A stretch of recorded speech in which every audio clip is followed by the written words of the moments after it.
యేసయ్య మార్గంలోకి వచ్చిన తర్వాత, యేసయ్య ప్రతిష్ఠించిన మార్గంలోకి వచ్చిన తర్వాత మొదట దేవునితో సమాధానపడాలి.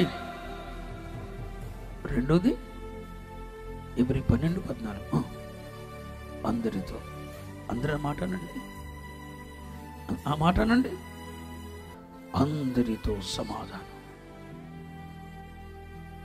ఈ నాకు శత్రువురా అని నువ్వు ఎవరిని అనకూడదు. అందరితో సమాధాన పడాలి. అందరితో సమాధాన పడమన్నాడా? అందరితో స్నేహం చేయమన్నాడా? సమాధాన పడమన్నాడు. అయ్యగారు మీరే కదండి అందరితో సమాధాన పడమన్నాడని ఆ తాగుబోతుడు తెలియ స్నేహం చేయమన్నాడు. స్నేహం వేరు, సమాధానం. సమాధానం అంటే అర్థం ఏంటి తెలుసా? ఒకరి మీద నీకు ద్వేషము లేకుండా ఉండటం సమాధానం. ఒకరి మీద కక్ష సాధింపు లేకుండా ఉండటం సమాధానం. ఒకరికి కీడు జరగాలని కోరుకొనకుండటం సమాధానం. నీ వంటి వాణిగాన్ని అతన్ని కూడా చూడటం సమాధానం. వాడు ఎంత బలహీనుడు నీకు కనపడకూడదు, వాడిని కూడా నీవులే మార్చాలని ట్రై చేయటం సమాధానం. చిన్న చిన్న లోపాలు చూసి ఎత్తుగళ్ళేసి వాడిని అనగదొక్కయకూడదు. దేవుడు అన్ని కూడా చెక్ చేయాలని కోరుకోవాలి. అని అందరితో స్నేహం మాత్రం చేయకూడదు. దేవుని పిల్లలు గుర్తు చేసుకోవాలి. అందరితో స్నేహం చేయకూడదు. దేవుని సముఖానికి దూరమైన వాడితో, భక్తి చెడిన వాడితో, విశ్వాసం కోల్పోయిన వాడితో మనం స్నేహం చేయకూడదు. సమాధానం ఉండాలి. Brother, praise Lord, praise Lord, praise lord.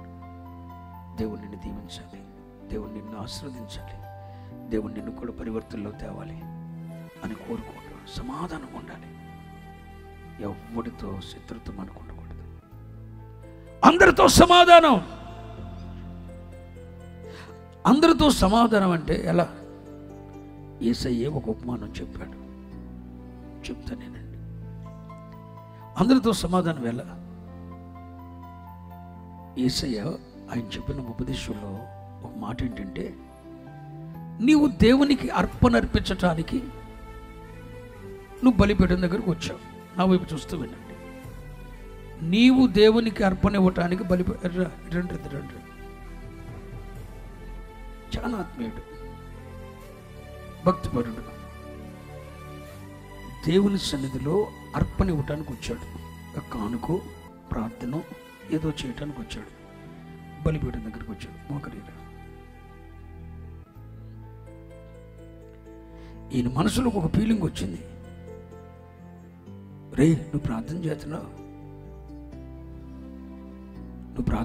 నువ్వు అర్పణ అర్పిస్తున్నావు, నీకు నీ మీద రాజవర్ధన్ గారికి ద్వేషం ఉందిరా. ఈడికి లేదు. ఎవరికి? ఈడికి లేదు. రాజవర్ధన్ గారి మీద, ఈడికి లేదు. ఈడు భక్తిపరుడు, ఈడు యథార్థవంతుడు, వీడికి దేశం లేదు. వీడు అర్పణ అర్పిస్తాకు వచ్చాడు. దేవుడు అంటున్నాడు ఇతడితో, అరే బాబు, నువ్వు మంచోడివి, భక్తిపరుడివి, ప్రార్థనాపరుడివి, ప్రతిష్టపరుడివి, కానీ నీ మీద ఆ రాజవర్ధన్ అనేవాడికి ద్వేషం ఉంది. నువ్వు ఇల్లాడి దగ్గరికి వెళ్ళి సమాధాన పడాలన్నాడు. వీడికి ఏమనిపిస్తుంది చెప్పండి? దీంట్లో ఉన్నాం కదండి, దేంట్లో శరీరంలో ఉన్నాం కదండి. ఏమనిపిస్తుంది చెప్పండి? అబద్ధం ఆడమని చెప్పండి. నిలబట్టండి. దేవుడు ఆడికి చెప్పొచ్చుకెళ్ళి. మా డానీ గారు అయితే అదే అంటాడు ఖచ్చితంగా. దేవుడే కనబడాడు చెప్తే కనుక. ఎందుకంటే చిన్నప్పుడు ఆయన నా దగ్గర ఉన్నాడు కాబట్టి బాగా తెలుసు. మరి దేవుడు టూ మచ్ చేతనాడు, కుదరదు, నువ్వు వెళ్ళి ఆడుతూ చెప్పు అంటారు.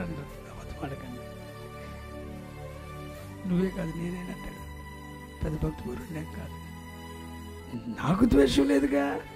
అడిగి రాజవర్ధన్ గారికి నా మీద ద్వేషం ఉంటే అడిగిలు చెప్పొచ్చుగా. ఆడికి అరే నువ్వు ఆయన మీద ద్వేషం ఉంచుకోకూడదు భక్తిపరుడి మీద అని ఆయనకి వెళ్ళి చెప్పుకొని నాకు చెప్తాడండి ఈయన దేవుడు అని అనుకోలే. నీ మీద రాజవర్ధన్ గారికి ద్వేషం ఉంది, నువ్వు వెళ్ళి సమాధాన పడిన తర్వాత వచ్చి ఇక్కడ కానుకయ్యి ఇక్కడ ప్రార్థన చేయి అని చెప్పాడు దేవుడు. వీడికి దేవుని మాటకు లోబడిపోయాడు. లేనాయన భక్తిపరుడు. వీడి కడుపు నిండా ద్వేషమే ఉంది. ఎవరి మీద? వీడి మీద. వీడేం చేశాడు? ఇదేం చేయలే, ఏమి చేయలే, తిట్టలేదు, కొట్టలేదు, ఏం చేయలేదు. కానీ వీడి మీద వీడికి దేశం ఉంది వీడి మీద. ఎందుకంటే వీడు బాగా ప్రార్థన చేస్తాడు. వీడికి కుదరదు. వీడి పెద్ద భక్తిపరుడు అని ఊరోళ్ళందరూ చెప్పుకుంటున్నారు. వీడికి కుదరతలు. వీడికి దైవ సేవకుని అడ్డు పెట్టుకుని ఉంటున్నాడు. ఇది కుదరతలు. వీడికి వీడి చేసిన అన్యాయం ఏమీ లేదు.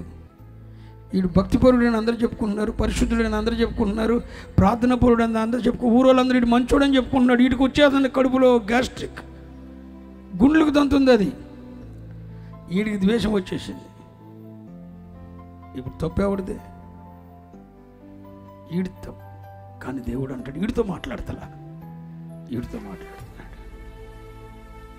నువ్వు వెళ్ళి నీ మీద అతనికి ద్వేషం ఉంది. నీ అర్పణ అర్పించే ముందు, నువ్వు ప్రార్థన చేసే ముందు నువ్వు వెళ్ళాడుతో సమాధానం. రాజభద్రం కవలించుకోరా, నువ్వు పర్లేదురా అన్య నీకే నిరోధంగా పాపం చేసి నేను క్షమించాను. ఈడు అడుగుతున్నాడు. అది మన స్థాయి అంటున్నాడు. ఇప్పుడు